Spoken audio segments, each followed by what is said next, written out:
Jadi ternyata aku tuh gendong perempuan. Jadi dia bilang dia itu di antara semua. Jadi katanya di antara semua, katanya tulang rusuk Mbak itu sepertinya manis. Jadi dia lebih condong ke Mbak daripada yang lain. Jadi dia tuh emang ikut jalan-jalan. Yang di tengah itu kebetulan om sama sepupu ya. Itu cowok-cowok pada keluar cari batu untuk nahan itu kan. Oh tadi di handrem sama ngerem kan, nyari batu. Itu hujan lebat.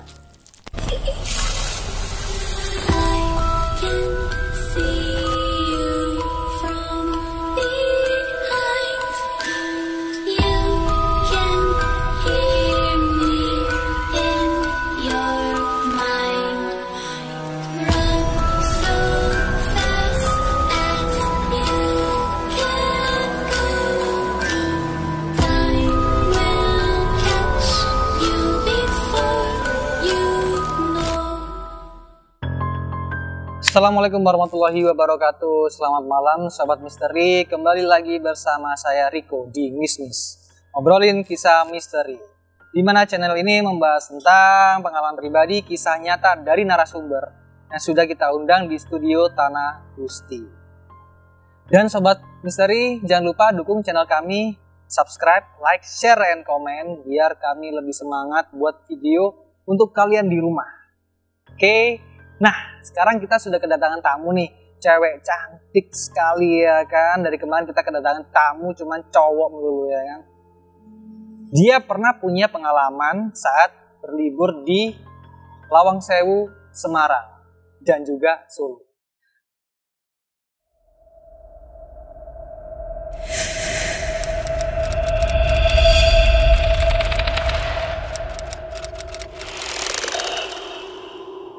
Nah, langsung aja kita sapa Kak Nadia. Halo Kak. Oh, cantik sekali. Sehat ya Kak ya? Sehat Kakak ganteng. Oke, langsung aja ceritain pengalaman waktu di Lawang Sewu ya, Semarang. Benar, di Semarang. Monggo.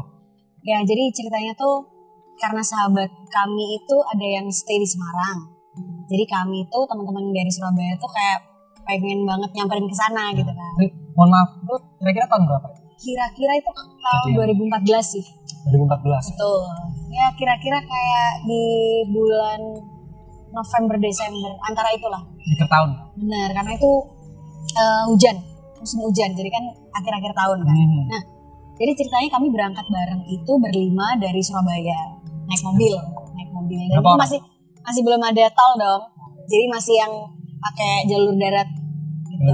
Jalur darat maksudnya bawah ya. Gitu, lewat Pantura. Nah, kita berlima itu dari Surabaya itu pagi sampai Semarang itu sore. Nah, keesokan harinya, jadi kita itu masih nginep-nginep dulu di rumah teman gitu kan yang ada di Semarang, kebetulan di Ungaran.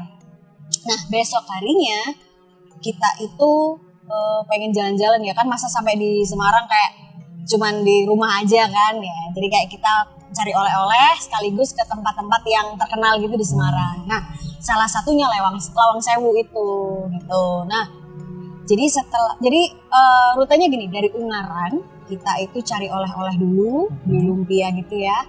Terus ke gereja tua yang ada di Semarang, tapi itu sih cuman foto di depannya aja, jadi nggak sampai ke dalam. Setelah itu pemberhentian terakhir kami itu di Lawang Sewu. Nah, di Lawang Sewu itu kebetulan kami tuh nyampe udah yang setelah asar gitu loh, jadi kayak menuju sore, menuju redup gitu lah. Menuju maghrib betul. Jadi kita keliling dulu di gedung itu. Dan anyway pada tahun itu kalau kita ke Lawang Sewu itu harus pakai guide. Jadi nggak boleh. Harus ya? Harus, karena mungkin waktu itu nggak pakai sih. Waktu berapa tuh? Ya, pokoknya before itulah pasti nggak pakai guide kan. Mungkin karena banyak hal-hal yang ya di luar kemampuan pihak manajemennya Lawang Sewu ya, entah dari hal gaib atau enggak gitu loh. Jadi kita harus pakai guide, kita masuk beli tiket, ditemenin guide keliling gedung dulu, yang notabene di mana itu kenapa kok dinamain Lawang Sewu gitu kan.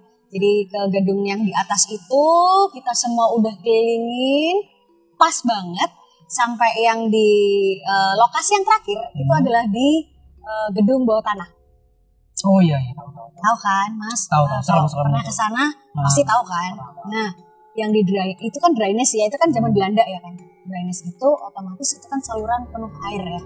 Dan memang ternyata Mas di situ tuh dulu tidak hanya saluran air aja. Jadi di situ itu penjara bawah tanah zaman Belanda. Jadi dulu pemerintahan Belanda itu kalau mau nangkepin orang-orang Indonesia yang rebel gitu ya, itu di situ. Penjaranya di situ. Betul. Ya? Bawah tanah itu. Di bawah tanah itu, yang itu adalah saluran air. Jadi itu saluran air itu Mas keluarnya langsung ke sungai di pinggir gedung Lawang Sewu. Jadi kalau Mas pernah ke sana perhatiin ya. Sungai Gede. kan, itu tuh jadi saksi bisu juga bahwa di situ adalah ada penjara bawah tanah. Dan ternyata di penjara bawah tanah itu dibiarkan gitu aja loh Mas. Jadi ditangkap mereka itu, ada yang di bawah, ada yang berdiri, mereka dirantai gitu ya, terus ada besi-besi jeruji gitu. Pasung ya? Pasung bukan sih? Kalau pasung itu kan kayak yang dirantai, terus mereka yang benar-benar nggak bisa gerak. Kalau ini nggak, jadi di bawah di dryness itu, jadi itu kayak kotak-kotak gitu, setinggi mungkin berapa senti gitu ya, setengah meter gitu ya. Terus di atasnya itu ada besi-besi gitu. Jadi mereka itu jongkok. Dan misal nih ya, satu kotak itu yang kapasitasnya sebenarnya hanya untuk 5 orang. Bayangin itu diisi 20 orang. 20 orang. Over kapasitas, iya, dan itu air basah tanpa makanan, tanpa minuman. Lembab. Betul, itu kan bawah tanah ya. Dan ada yang berdiri juga. Jadi kayak gini, pembatas tembok gini ya. Terus ada mungkin untuk harusnya 3 orang, itu diisi 10 orang atau 15 orang. Jadi kita mengelilingi itu. Nah, ceritanya waktu kami mau masuk dryness itu pas banget sama azan maghrib.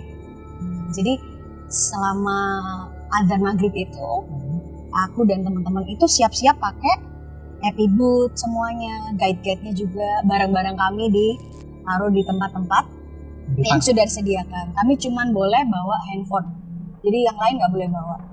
Terus kami turun.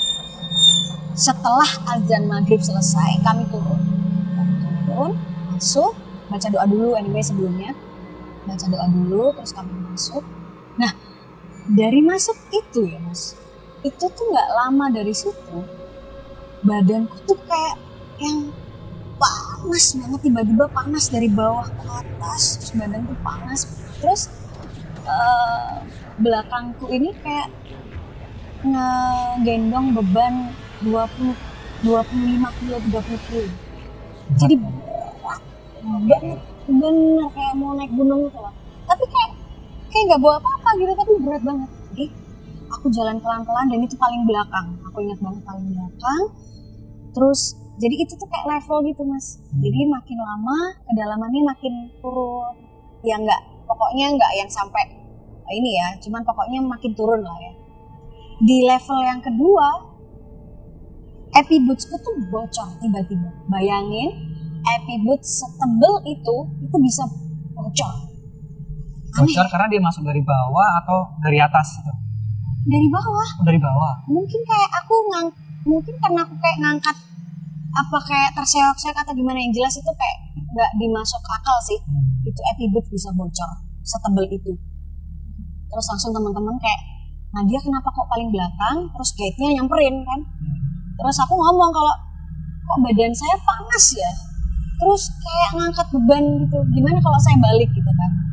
Terus guide-nya cuman yang dengan tampang raut wajah yang kayak, udah Mbak tenang aja.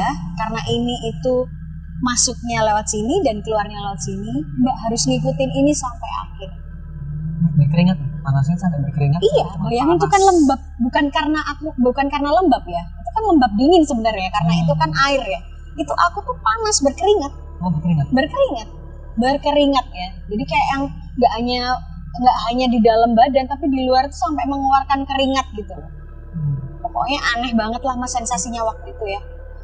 Terus guide-nya itu kayak meyakinkan kalau udah Mbak tenang aja, epiboots Mbak saya pakai. Mbak pakai epiboots saya ya. Tukar. Gitu ya. Mungkin biar dia kayak oke, kamu aman gitu. Terus terakhir setelah kita tukar, Mbak, kita jalan pelan-pelan sambil baca doa.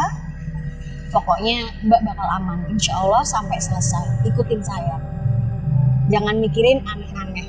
Nah di situ aku udah yang mulai kayak, oke, aku bakal ikutin walaupun sebenarnya takut ya Mas ya, kayak kok yang lainnya nggak kenapa kayak yang fokus sama perjalanan, aku nggak fokus sendiri gitu loh.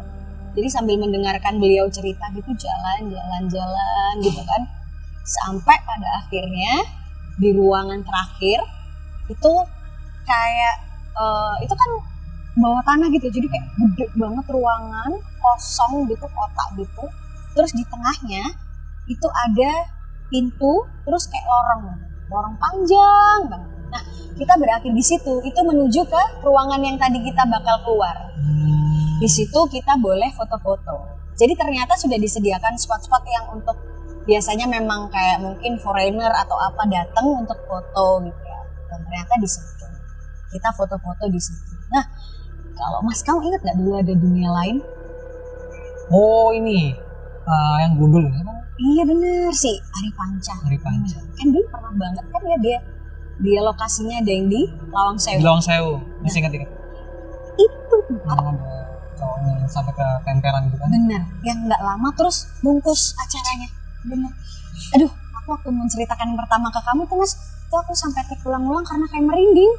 Bener banget, serius.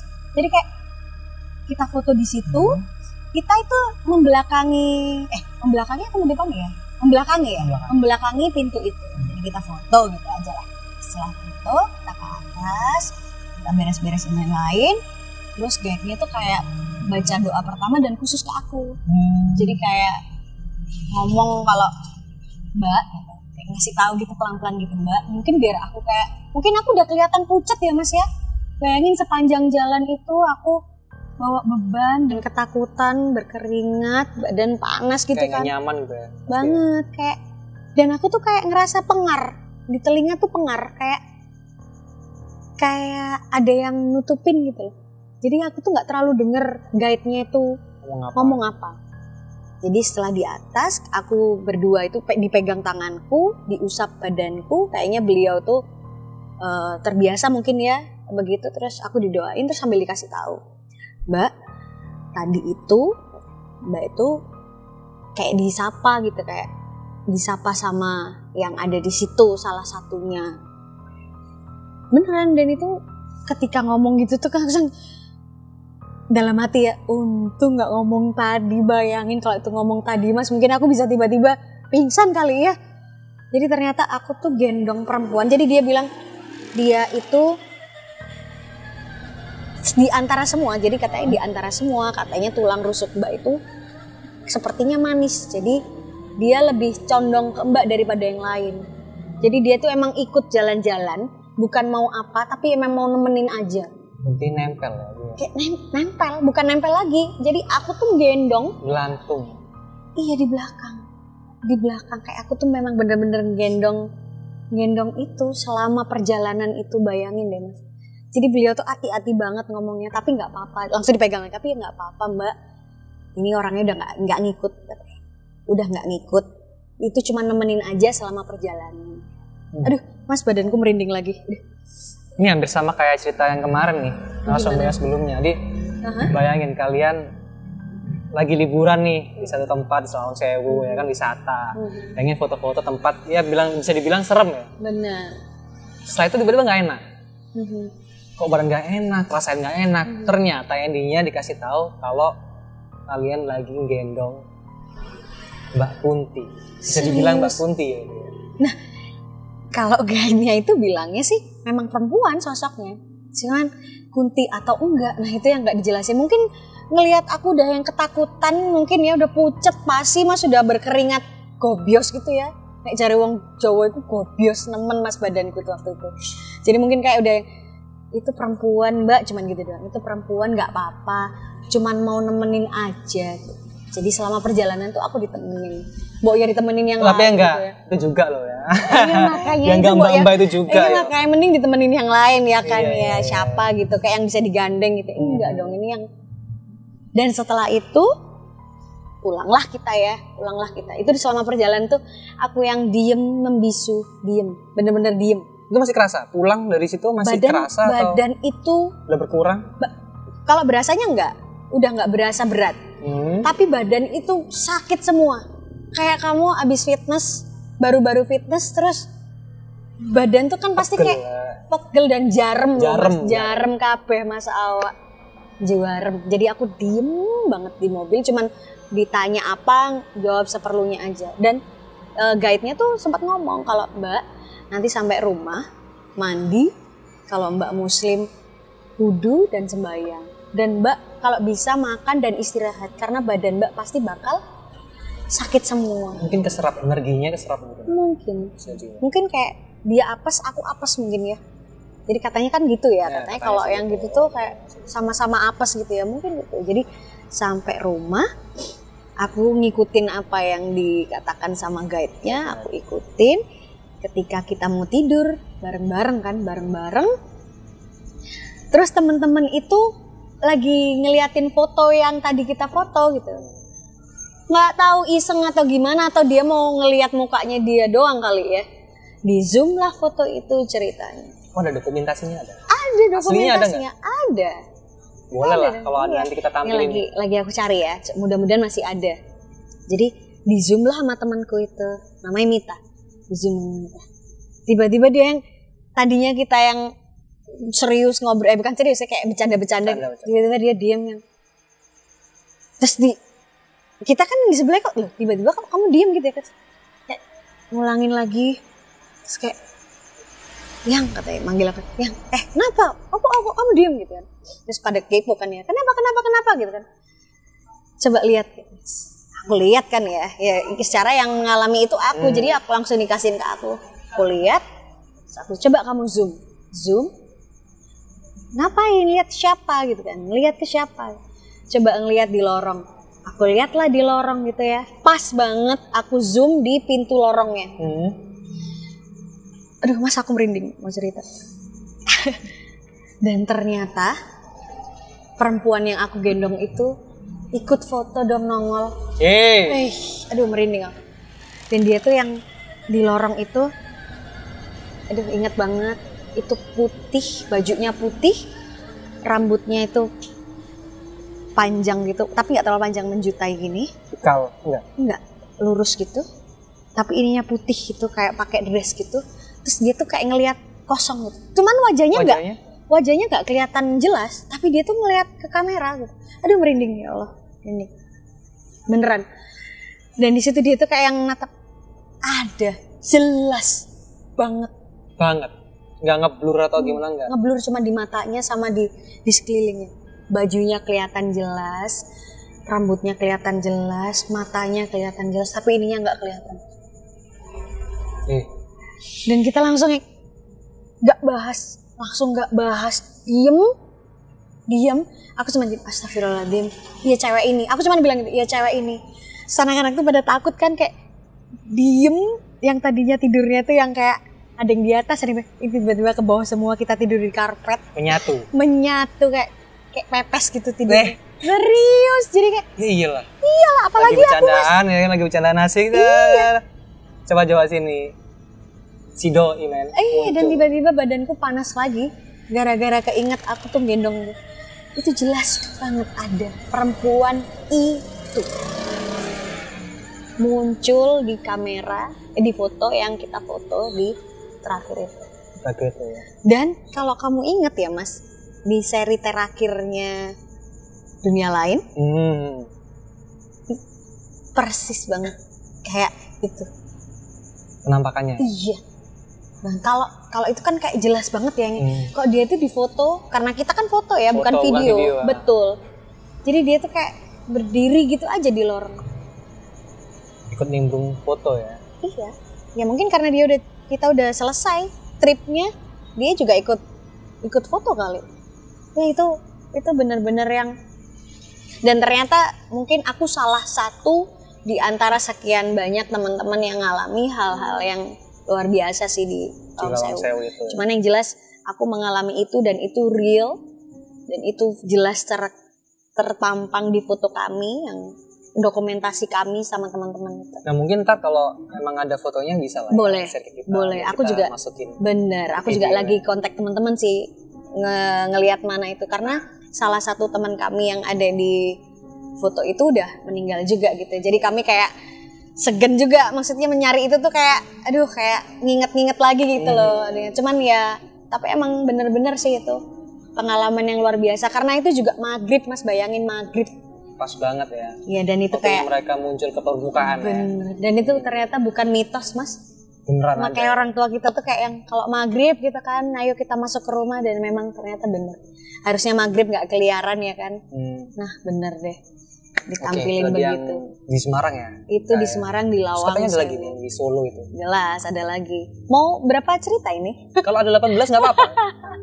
Jadi cerita yang kedua itu di Semarang.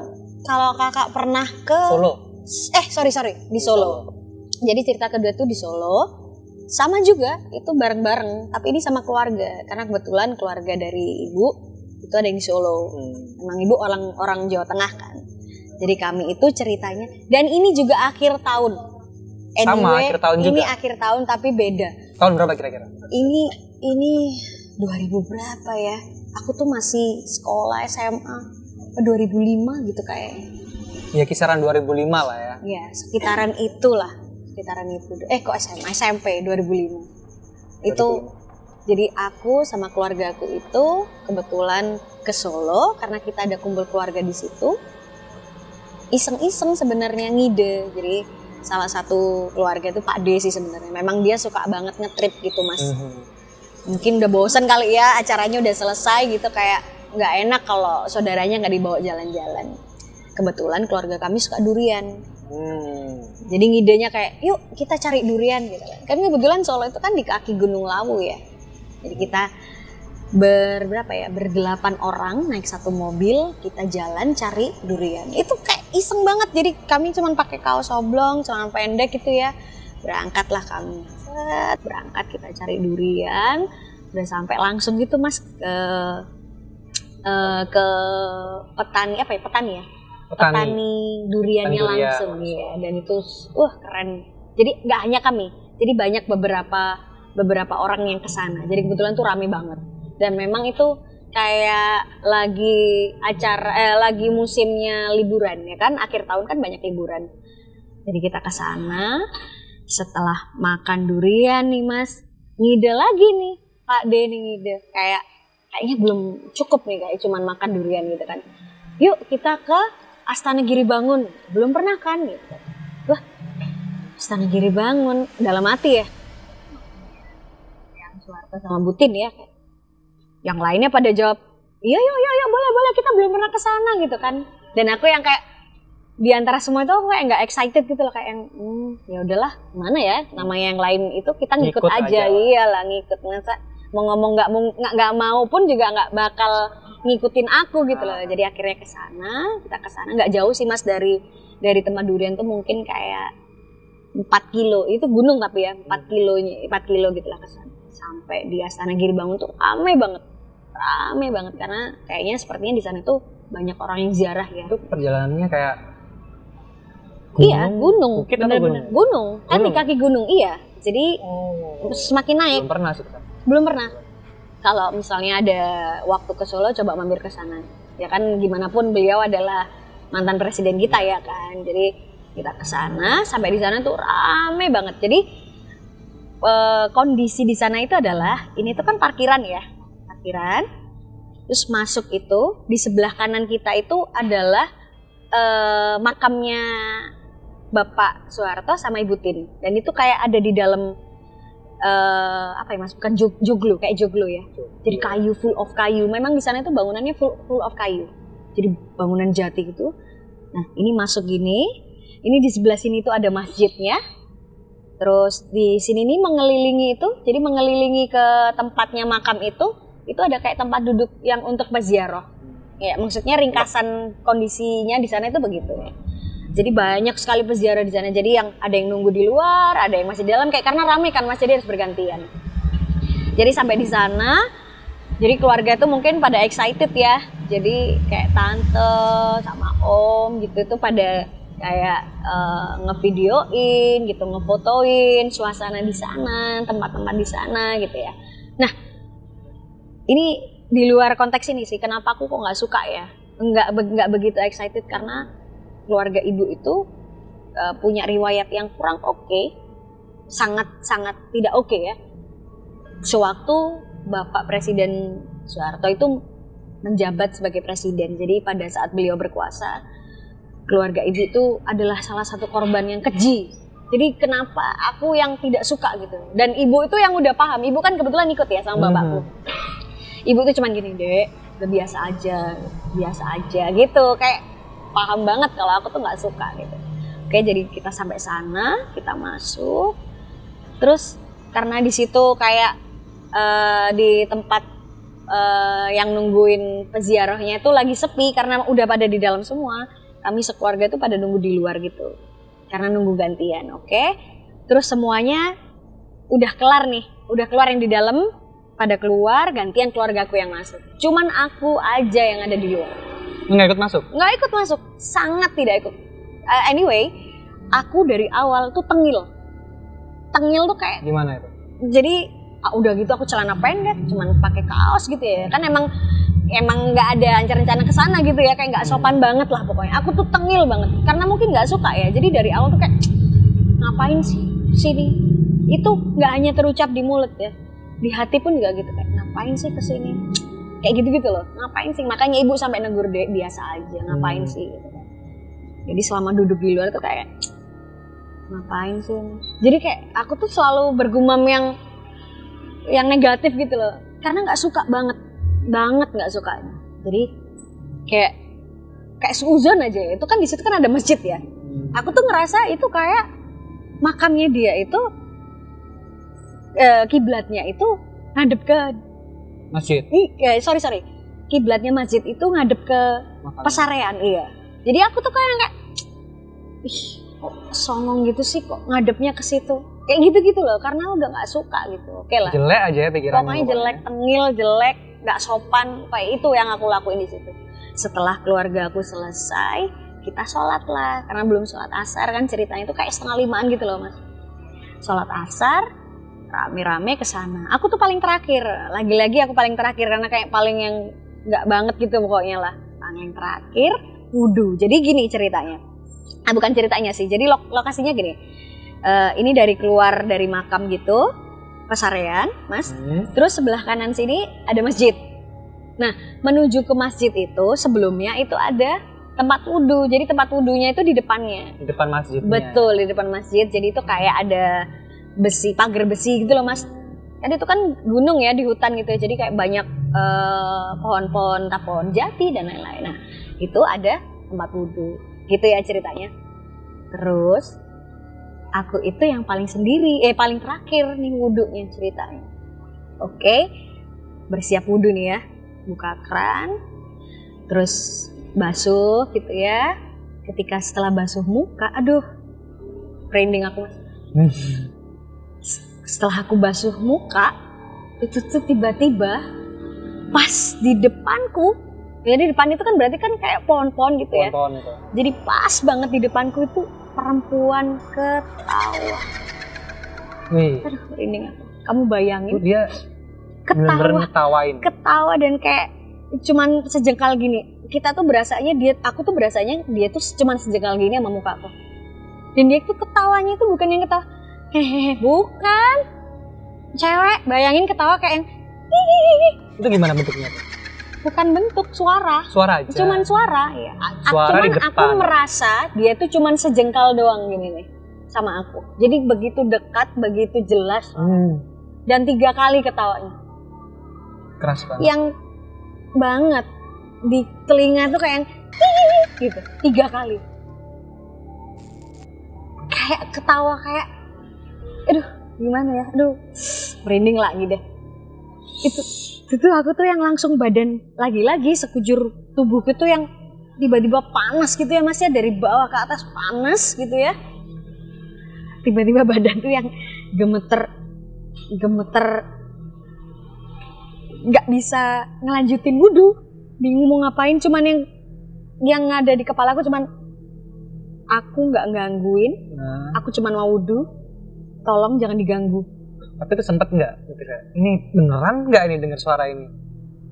Kalau kepikiran udah nggak lagi, karena itu kayak ada di depan mukamu loh mas, dia ketawa itu. Jelas banget, jelas. Dan kamu sendirian, bayangin sendirian. Berarti nggak bisa dipungkiri ya? Ini pasti jelas ini. Jelas banget itu suara.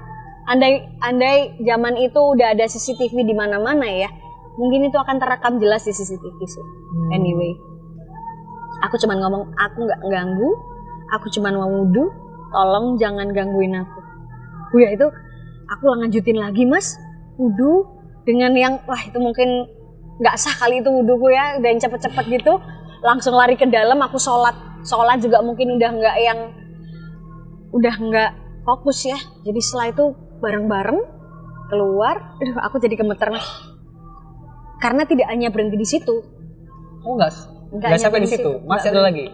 Bentar. Jadi gini yang belum jelas mungkin ya. Iya. Jadi masjid itu depannya itu ada tempat wudhu. Iya. Jadi kayak teralis besi mungkin ya. Betul, kayak besi. Terus ada pancurannya untuk berwudhu. Di belakangnya itu pohon-pohon kayak hutan gitu ya. Betul, udah kayak hutan. Kan itu di kaki gunung kan. Lagi wudhu, suaranya pas di depannya muka. Bayangin. Itu kira-kira. Aduh. Males. Itu kalau kamu aku yakin kayak nggak. Udahlah nggak jadi wudhu pasti kalau kamu mas itu udah. Larilah. Iya berhubung aku kayak mungkin terlalu kaget ya kayak karena itu di depan. Shock ya. Banget. Mungkin kayak mau lari tapi kayak pokoknya nggak ngerti pada saat itu, pokoknya aku tertegun aja ngomong itu tadi, terus ngelanjutin, terus aku sholat. Setelah sholat balik nih, tiba-tiba banget, tiba-tiba yang tadi cuacanya itu biasa aja, tiba-tiba hujan angin tuh hujan yang besar-besar, gelap, kayak jarak pandang kita itu kayak cuman berapa ratus meter. Sebelumnya nggak mendung apa? Enggak. Sebelumnya enggak. Ini beneran. Nggak mendung nggak apa. Tiba-tiba kami setelah sholat semua, tiba-tiba itu hujan deras banget. Kami langsung lari naik ke mobil, lari jalan kita ya pelan-pelan. Nah, tadi kan aku udah spill ya kalau Pak Deku itu suka jalan-jalan banget. Nah, beliau tuh memang jiwanya adventure gitu. Dalam kondisi gitu beliau itu cari jalan yang beda dari kita tadi awal berangkat. Nah, cari jalan yang beda. Kok? Tapi udah tahu nggak jalan beda itu Pak D-nya pernah melewati jalan itu atau random aja? Random, kan dia adventurer. Pengen tahu gitu. Aku tuh masih gemeter nih mas badanku mas, serius. Jadi itu jalan pelan banget karena itu jarak pandangnya wiper itu udah yang paling kenceng speednya ya. Itu tetap jarak pandangnya tetap pendek. Itu pelan-pelan kita jalan, paling enggak 5 menit dari kita jalan. 10 menit dari kita jalan. Itu kayak Pak D itu kayak ngerasa kok aneh ya di depan. Jadi kayak mengurangi kecepatan. Tiba-tiba di sebelahnya, di kaca mobil sebelahnya dia tuh ada yang ngetuk, orang bawa payung ini ngetuk, laki-laki. Gitu kayak kenceng. Pak, berhenti. Pak D langsung buka kaca. Jadi bapak itu ngomong gini, Pak berhenti Pak, stop. Pak ngajeng, bahasa Jawa ya, tapi bahasa Indonesia gini, Pak di depan ini jembatan ambrol, ada bus sama truk jatuh ke sungai. Berhenti Pak, berhenti. Untung. Berhenti. Itu kalau kita nggak kalau Pak Deku nggak ngurangin kecepatan dan orang itu tidak ngetuk-ngetuk pintu kaca mobil, pasti bakal ikut nyungsep di situ pasti. Itu posisinya itu kiri kanan itu apa? Kiri kanan. Masih hutan atau perumahan? Rumah. Ada satu rumah doang di sebelah kanan.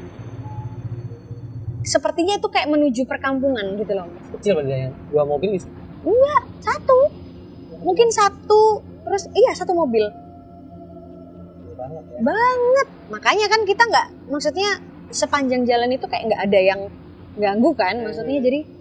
Dan itu mas, untung itu diketok-ketok. Kalau enggak, itu bisa lewat. Kita tuh yang di dalam mobil itu yang langsung. Aku nih ya, yang habis ngalamin yang tadi waktu wudhu itu di mobil itu makin diem. Tadi masuk mobil pun udah diem. Setelah kejadian itu tuh makin diem gini aku nih. Di belakang aku tuh duduk bilang, aku ingat banget mas kejadian ini. Dan aku tuh cuma duduk ini loh. Kayak ketakutan. ketakutan sekali karena aku tuh ngerasa kayak di-curse, kayak dikutuk aja. Apa ini salahku gitu. Iya, apa ini ulah dia gitu, apa dia masih ngikutin gitu. Dan aku tuh ngerasa itu sepanjang perjalanan. Terlebih ada kejadian itu, udah ya, oke, Pak udah puter sini aja Pak. Akhirnya kita dituntun Mas, dituntun sambil nanya, ini lewat pundi Pak gitu ya, ini lewat mana, terus kasih tahu arah gitu. Oke lah, kasih tahu arah, cuman kan kita nggak ngerti ya, mau jalan itu naik, turun atau landai apa seperti apa, nggak bisa bayangin ya, pokoknya ngikutin arah aja. Udah kita jalan pelan-pelan, ada mungkin Mas 3 kilo dari kejadian itu, 4 kilo lah dari kejadian itu tuh jalanannya itu nanjak. Nah, Pak D itu mungkin nggak kelihatan kalau jalanannya itu jadi gini, naik gini, naiknya tuh mungkin nggak 45 juga sih, yang jelas nanjak sekali lah, nanjak begini, terus nekuk, beloknya tuh langsung nekuk ke kanan gitu. Jadi kalau tikungan itu langsung, tikungan ke kanan langsung. Nah kalau orang naik mobil manual itu kalau nggak gigi satu atau gigi satu kan langsung dari bawah harusnya ya, gigi satu langsung. Kalau nggak ngerti terus salah masuknya selanya, pokoknya telat lah, wah itu bisa parah kan, bisa mundur. Nah itu kejadian. Jadi itu mobil naik nih ceritanya, mobil naik kayaknya Pak D itu dari gigi 2 karena nggak ngerti ketinggiannya itu seperti apa dan panjang jalan itu seperti apa, kayaknya itu masih gigi 2 gitu loh. Jadi Pak D itu ceritanya kayaknya nggak paham gitu loh. Ya kita semua, bukan hanya Pak D ya, kita semua tuh nggak ngerti medan, seberapa nanjaknya dan seberapa panjang tanjakan itu gitu. Mungkin beliau mikirnya kayak ini cuman pendek doang terus langsung apa gitu ya. Jadi kayaknya dia itu masuk ke gigi 2 gitu. Naik kan ngeden ya, apa ya bahasanya, ngeden kan nggak enak ya kan, kayak berat ya. Berat banget. Pindah ke gigi 1 telat, nggak langsung cepet gitu loh, langsung mundur mobil. Seketika itu mendadak mundur, bener-bener mundur. Bapak itu yang ada di sebelah ya Pak D itu, aduh lagi-lagi tiba-tiba langsung pegang handrem gini, langsung lompat keluar. Yang di tengah itu kebetulan om sama sepupu ya, itu cowok-cowok pada keluar semua, keluar cari batu untuk nahan itu kan. Oh tadi di handrem sama ngerem kan, nyari batu. Itu hujan lebat, itu aku makin yang basah kuyup pasti nggak karuan. Langsung udah kita itu yang di dalam situ tuh ada salah satu yang di dalam keluarga itu Bude itu punya penyakit jantung. Situ tuh langsung sesek. Untung itu ada minum cuman 1, itu langsung diminumin sambil baca istighfar. Kami tuh di mobil tuh mencekam banget Mas. Mencekam banget lah. Pada istighfar, pada ya Allah, pada nyebut semua. Aku cuman diem di belakang. Dan posisi itu lampu cuma lampu mobil atau ada lampu kampung? Nggak ada lampu mobil. Bayangin berarti kan itu udah menuju 5:30 gitu ya. Dan gunung kan udah berkabut dan udah gelap. Itu posisinya kayak gitu. Udah berhasil ditahan sama batu dan naik lagi. Tahu nggak? Bensin kita itu merah. Jadi kayak itu udah jatuh, ketimpa bukan tangga lagi, ketimpa apalah itu di jalan, ketimpa lagi Mas. Itu merah dan itu di gunung loh Mas, bukan di komplek perumahan, bukan di kota, di gunung. Itu kami itu yang di dalam tadinya yang sempat ngobrol membicarakan jalan, diem 1000 bahasa, cuman terdengar sayup-sayup tuh Bude tuh yang kayak astagfirullahaladzim ibu. Aku tuh apalagi aku tuh kalau ini kata ibu ya, ini aku gemeter Mas badan karena takut. Apalagi aku tuh takut dengan ketinggian, maksudnya bukan ketinggian ya, mencekam itu takut karena aku tuh dulu pernah punya riwayat kecelakaan gitu loh. Jadi kayak takut gitu loh Mas, trauma banget. Jadi kayak diem, pucet, dingin, tanganku tuh benar-benar dingin dan aku tuh diem. Aku tuh kayak orang, kalau kata ibu ya waktu itu, kayak orang aneh. Jadi cuman diem aja di belakang tuh gini, nggak bergeming. Waktu itu yang mobil mau mundur, aku tuh cuman gini doang, nggak ngeliat keluar, nggak apa. Maksudnya cuman lihat ke depan gitu, nggak yang respon apa, nggak, cuma diem. Udah kita jalan pelan-pelan sampai nemu rumah. Jadi kayak sampai sudah di pemukiman, kayaknya udah menuju bawah gitu ya Mas ya. Ada apa Mas? Kayak bensin mini gitu loh. Yang sebenarnya untuk motor gitu. Pom mini betul. Jadi itu diisiin gitu sementara untuk nge-backup sampai di situ. Untung cukup bensinnya ya. Itu untung banget. Gak bayangin di gunung, bensin udah merah. Bensin merah nggak apa-apa ya di gunung. Ini hujan lebat. Nggak kelihatan apa-apa, kondisi kita nggak tahu medan. Banyak banget kejadian-kejadian yang kayak gitu. Itu kayak bener. Parah. Setelah isi bensin itu tuh terus akhirnya kayak hujannya tuh udah reda, kita udah masuk ke kota. Jadi kayak udah turun ke Karanganyar. Jadi kebetulan rumah Pak D tuh di Lawean di Solo di tengah kota. Menuju ke sana itu ya mungkin sekitar 20 menit lah. Di mobil setelah ngisi bensin diem. Satu pun orang nggak ada yang bahas. Satu pun. Mungkin masih kepikiran yang tadi mungkin ya. Mungkin kayak kepikiran kayak ini. Kalau itu lolos pasti iya. Dan itu Mas bener. Tarik. Ini loh. Kalau kamu lihat badan itu gemeter nyeritain. Serius. Beneran. Karena emang lihat nih. Karena beneran. Karena itu kayak itu kalau loss dikit aja, mungkin kami udah nggak bernyawa pasti serius. Nggak mungkin cerita di sini mungkin. Bener. Mungkin aku udah. Ya, gue bilangin balik ya. Mungkin aku nggak tertangkap di kamera kali ya. Nauzubillah ya. Mungkin aku dikasih kesempatan Mas. Ceritanya nih ya. Udah sampai di rumah Pak D. Yang lainnya pada turun diem 1000 bahasa. Pada ngapain gitu ya, masih ngobrol-ngobrol gitu, kayak ada yang mandi dan aku tuh nangis yang kayak nangis orang ketakutan, nangis kejer kalau kata orang Jawa, nangis kejer gitu ya, nangis sesenggukan, nangis di pintu rumah, nangis belum masuk, nangis kenceng-kencengnya, mungkin karena dari tadi nahan ya, nangis kayak aku juga ngerasa aku tuh dikutuk karena perbuatanku gitu loh, jadi kami tuh kayak mungkin itu kayak aku berpikirnya kayak mungkin gara-gara yang tadi ngetawain aku mungkin marah atau gimana, perjalanan itu kayak dikutuk karena pikiran jelek. bener. Terus dan itu nangis, aku nangisnya ingat banget tuh Pak D, ibu sama bapak itu nyamperin, meluk, baca doa, dia bilang istighfar, habis ini kamu mandi, sholat taubat, terus kita makan ya. Aku nggak tahu dibacain doa salah satunya ayat kursi, nggak tahu terus yang lain kayak gimana. Terus aku tuh manut mandi, terus aku sholat taubat Mas, terus sholat isya, terus makan lah kita. Ingat banget aku minum teh anget gitu, teh manis, kita sambil duduk-duduk. Nah mulai itu mungkin udah pada mandi, udah pada bersih gitu ya. Terus berbincang-bincang lah tentang kejadian yang tadi. Tapi nggak yang mendalam ya, mungkin karena ngelihat aku trauma jadi kayak yang biasa bercandanya mungkin kayak bahasnya nggak terlalu dalam. Nah kan tadi kan ada yang ngefotoin, ngevideoin gitu. Lagi-lagi itu tanteku tuh kayak ngeliat gitu ya, kenapa kok di zoom, tanteku itu ngezoom gitu loh, padahal objek yang dia foto itu cuman masjid dan sekelilingnya. Jadi kayak berarti kan ada pohon-pohon, ada kayak tempat duduk pas ziarah, sama masjid, iya. Dan orangnya pun nggak banyak anyway di foto itu. Dan memang fokusnya adalah jadi setelah di zoom gitu ya, tanteku tuh tiba-tiba yang, Dek, langsung manggil Dek, aku kan dipanggil Dek ya, Dek. Terus aku yang kayak, kenapa tante gitu, Dek, sini deh. Yang lain tuh pada kayak mungkin karena lagi asik ngobrol, tiba-tiba dia kayak nyela gitu kayak, Dek, ya kita semua tertuju kepada dia kan. Terus aku kesana dateng terus bilang ini, aku tadi moto random, kamu lihat sendiri deh. Lagi-lagi ya kan, aku lihat handphone, terus aku zoom. Aduh merinding aku Mas, makin gemeter.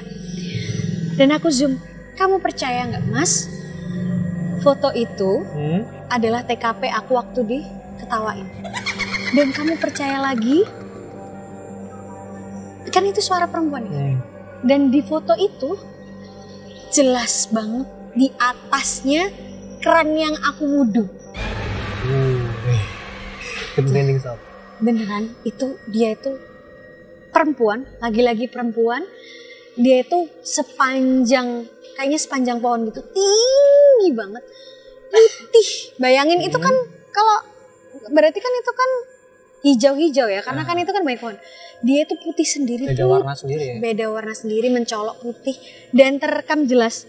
Itu tuh dia pakai kayak dress putih, rambutnya tuh panjang lurus, runcing-runcing. Terus dia tuh kayak pakai poni sedikit gitu, putih, mukanya tuh nggak kelihatan. Dia ngambang. Iya, kayak ngambang gitu, kayak terbang gitu loh. Jadi dia di atas gini posisinya. Ini kan berarti kan besi, pagar besi. Nah ini tempat kerannya. Nah dia tuh di atas gini. Nah ini fotonya dari sini. Ini masjidnya. Pas di posisi waktu kamu wudhu. Pas di posisi waktu aku wudhu. Itu jadi berarti bisa ditarik kesimpulan yang ketawa tadi Mbak Kun tadi itu ya? Kayaknya emang kun deh. Mbak Kuntils deh kayaknya. Serius. Jadi waduh, Mas. Bukan. Kucing. Oh ya, bukan kun. Kuc itu. Kuc. Iya. Jadi kayak Mas, aku bercanda dulu tadi ya. Nggak apa-apa. Jadi kayak aku kayak ngerasa dia kayak nunjukin diri kayak kamu. Itu ada dokumentasinya ada? Ada, semuanya ada. Boleh lah ya. Aku cari ya, serius asik beneran. Nih kalau ada dokumentasi aslinya kan. Karena itu jelas. Kalian bisa bayangin. Bener. Nggak cuman di pikiran ya, ngelihat secara langsung beneran. Dan aku tuh kayak ngerasa dia nunjukin dirinya kayak kamu jangan sembarangan di sini. Dan aku setelah ngelihat itu tuh semua kan pada mana gitu kan, pada ngelihat, terus pada kayak ya udah habis ini kita sholat bareng, jamaah bareng. Ini beneran, ini almarhum Pak D itu kebetulan udah almarhum ya. Beliau tuh keren banget. Habis ini kita sholat bareng, mudah-mudahan kita nggak mengalami ini lagi. Dan memang aku ngomong di situ, akhirnya aku ngomong kalau aku memang nggak suka di situ. Dan dari awal emang nggak suka, dan aku nggak sopan. Dan waktu itu waktu doa mungkin udah minta maaf juga ya Mbak Nadia. Jelas, karena memang disuruh waktu itu begitu kan, sholat tobat kan ya minta maaf, minta ampun gitu. Bahwa apapun yang aku lakuin tadi tuh nggak baik memang. Dan ternyata nggak hanya manusia Mas yang bisa marah. Hal yang nggak terlihat tuh ternyata bisa merasakan apa yang kita rasa, apa yang kita pikirkan. Dan Mbak itu benar-benar muncul kayak, aku ngerasa waktu ngelihat di Zoom itu ya kayak, dia tuh kayak, kamu jangan ngawur di tempatku. Aku kayak ngerasa dia ngomong gitu ke aku di foto itu. Kamu jangan ngawur di tempatku. Beneran diketawa, dan ketawanya tuh kayak ngece. Bukan nangis sedih ya, tapi ketawa ngece. Kamu tahu gak sih cewek ketawa ngece? Bayangin kuntilanak ngece ketawa. Bukan yang bukan. Beneran gitu. 3 kali. Aja kamu di sini. Iya. Bukan Susana sih tapi itu ya. Tapi beneran. Asik nih kalau ada ntar dokumentasinya. Iya. Nanti aku cari deh. Iya, kita tunjukin ya biar semua itu ikut ngerasain gitu. Gak cuman aku mau bagi-bagi ke kalian beneran. Siap. Iya. Itu Jadi aja. yang aku alamin. Iya. Ceritanya? Itu aja udah menurutku udah luar biasa sih. Oke, kalau begitu Sobat Misteri, itu tadi cerita dari Kak Nadia. Gimana pengalaman dia waktu liburan di Jalan Semarang. Jalan Semarang. Kota Semarang. Kota Semarang di Lawang Sewu. Dan di Solo. Di Astana Giri Bangun. Di Astana Giri Bangun. Nah, gimana pendapat kalian tentang cerita Kak Nadia ini? Kalian tulis di kolom komentar. Tulis di sana apapun yang kalian pengen tanya, langsung aja tanya di sana ya. Oke, itu aja Kak Nadia. Terima kasih banyak udah datang Studio Tanah Gusti bercerita tentang pengalaman pribadi Kak Nadia. Oke, kalau begitu Sobat Misteri, jumpa lagi bersama saya Riko di episode selanjutnya di Ngis-Ngis. Ngobrolin kisah misteri.